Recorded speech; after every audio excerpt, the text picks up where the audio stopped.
Hi friends, it's time to build something practical using what you have learned, a new responsive image gallery using Flexbox. We will start with a container using display, flex and enable wrapping with flex wrap. Each image will be placed inside in a flex item.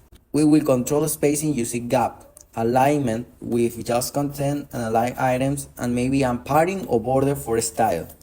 We will also use media queries to adjust the layout on a smaller screen. For example, we might switch for 3 images per row to 2 or 1, depending on the screen width.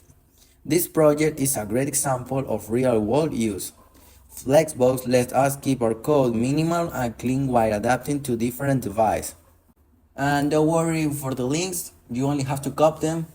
This is the image that represents the empty image when you're going to upload something.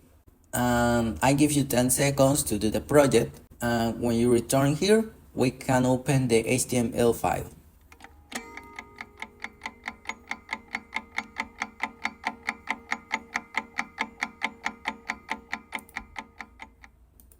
And now we're going to the file.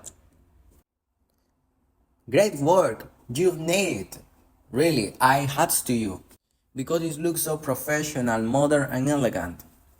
And we are gonna continue with these lessons, and you will definitely know that you are improving in CSS. And at the end of the course, you could do a simple but effective modern website. In the next lesson, we are going to continue with the image, animations, galleries, because I didn't teach them to you this, but it's so important in the modern world.